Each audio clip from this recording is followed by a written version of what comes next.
Alô, alô? Está saindo o som? Sim. Tá.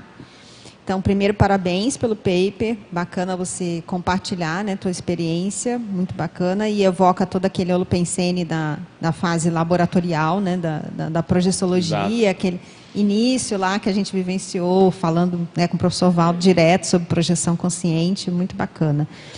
E eu li aqui o teu paper e eu fiquei pensando sobre esse estrondo, esse barulho, né, que você escutou, e você questionou se foi alguma coisa física ou sons intracranianos. Você chegou a pensar que poderia ser algum processo extrafísico? Algo relacionado assim? Porque quando eu li, eu me lembrei muito daqueles episódios de desassédio que o professor Valdo comentava, né? Em que aconteciam efeitos físicos, né? Barulhos físicos, porque estava tendo um processo extrafísico de desassédio. Sim. E aí eu me questionei, será que estava acontecendo alguma coisa extrafisicamente que poderia ter gerado esse barulho? É uma hipótese muito boa, porque foi muito esdrúxulo, assim, foi muito fora do contexto, né? Porque, teoricamente, a coisa toda estava fluindo nesse sentido e aquilo meio que abortou. Então, a gente não sabe se eles estavam fazendo um trabalho de assistência ali junto e teve essa repercussão, como você está dizendo, né? Quer dizer, muita ectoplasmia ali, a coisa acaba tendo uma vazão, e essa vazão em geral é por meio de barulho, né? Pode ser. Porque som intracraniano eu acho que não é, porque eu tenho experiência, não ia me assustar assim. Tanto que quando eu falei com a Marina, com a pesquisadora, eu falei com ela que para mim tinha sido uma coisa no telhado, que tinha caído uma pedra grande lá, que tinha, né, acontecido alguma coisa, apesar de ser estranho também, eles não ouviram e tal. Então, essa hipótese cresce, né, essa hipótese extrafísica aí cresce realmente de ter sido algo que aconteceu extrafisicamente com repercussão, sei lá, física, né, não sei, ou pelo menos que eu percebi, né. Só para colocar aqui mais um elemento para a Sim. tua reflexão, né? E aqui nas referências bibliográficas, você cita 4 outros artigos, né, papers que você escreveu sobre transes. E se você pudesse fazer algum tipo de correlação entre esse transe projetivo com esses 4 transes que estão aqui citados na Legal. bibliografia. O transe, vou começar pelo 4 aí, o transe parapsíquico é como se fosse a reunião disso tudo, tá? É esse estado diferente da vigília física ordinária, em que você percebe uma insinuação maior da extrafisicalidade, vamos chamar assim, do processo energético, pode ter consciência ou não, então seria uma expressão mais lato sensu. O transe psicofônico, ele já tem essa característica mais de ter a presença da consciência e ter a condição da fala, né? Como no caso da psicografia vai ter a condição da escrita. Então, você, por exemplo, percebe um estado de transição intraconsciencial, não no sentido da extraconsciencialidade de sair do corpo, como é o transe projetivo. Você percebe um estado da intra para inter.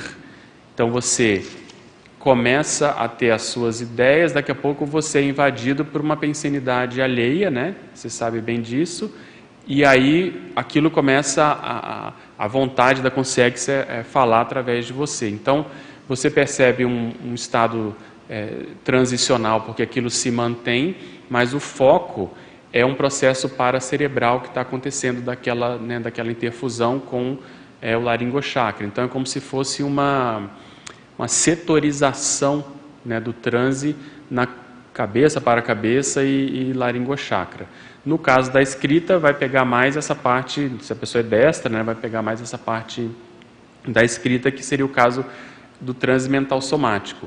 O transe mental somático, eu vejo que ele tem uma peculiaridade, que é uma condição assim, de um estado de hiperconcentração, né,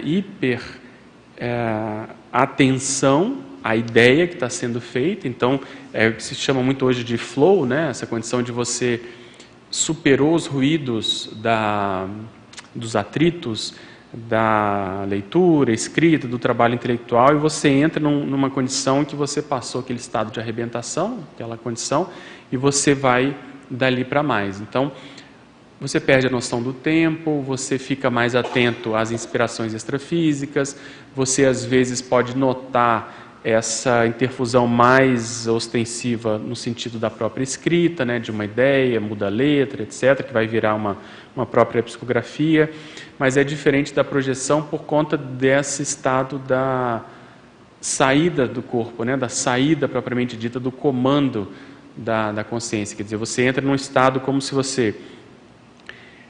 Não é bem isso, mas você, na projeção, você sai para fora, né, vou falar assim para ficar mais claro, e no transe mental somático você entra para dentro, né? Vou ser bem redundante, quer dizer, você entra mais no mental soma.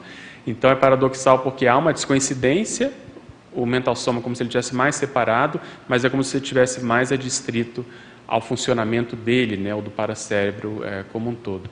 Então, nesse escopo, o ideal é a gente realmente ter traquejo com isso. Então, pegando aí a sua área, né, da mental somática, do holociclo, quem não... Você concorda que, não sei o percentual, mas vamos supor que em 10 anos tenham tido 500 pessoas que foram voluntariar no holociclo. Qual o percentual que fixa lá? É baixo. É muito pouco. Então, veja, até que ponto é a mesma coisa da projeção. A pessoa não quer pagar o preço de dominar o corpo, primeiro, né? Porque a psicomotricidade é muito mais rápida, é muito mais... É igual o celular, aquilo te inebria. Então a pessoa ela quer fazer acontecer. Agora parar, fazer contagem, sei lá, de verbetes, pensar numa ideia, conjecturar, escrever aquilo numa sintaxe, quer dizer, você tem que pegar uma ideia e distribuir ela num contexto. E fazer isso de modo continuado para chegar, isso é o Beba, para chegar no estado de transe tem um preço. E a maioria do nosso povo não quer, a maioria de nós não queremos ainda, porque a pessoa não sabe, né? Eu não sei o que você acha, mas ela não sabe por quê, mas ela não aguenta. Porque ela não... O estado holossomático dela está distante desse estado do holopensene, do holociclo mental somático de calma, paz, tranquilidade, ideia avançada e tal. Então, isso choca e ela não sabe bem identificar e ela acaba saindo. Então, o holociclo é como se fosse um mega laboratório, né, do transe mental somático. Propicia isso.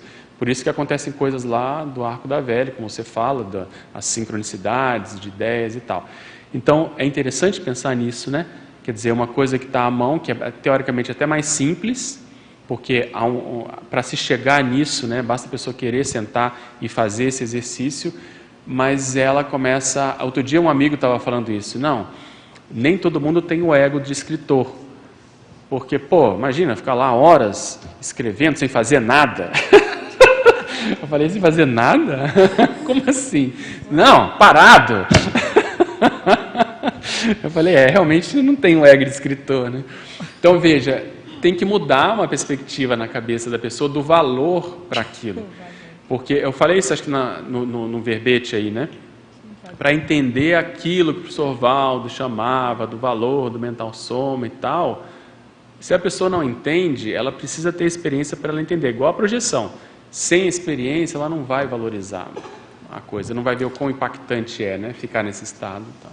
É interessante você fazer essa analogia aí, né, do holociclo com o transe mental somático, porque eu costumo dizer que lá no holociclo é o lugar que eu mais me sinto como consciência. Para mim, o tempo não tem nenhum sentido lá dentro, é como se eu me sentisse de mental soma, né, e você fica muito mais conectado com a multidimensionalidade quando você está ali, né? Para mim, pelo menos, a minha vivência é assim, né?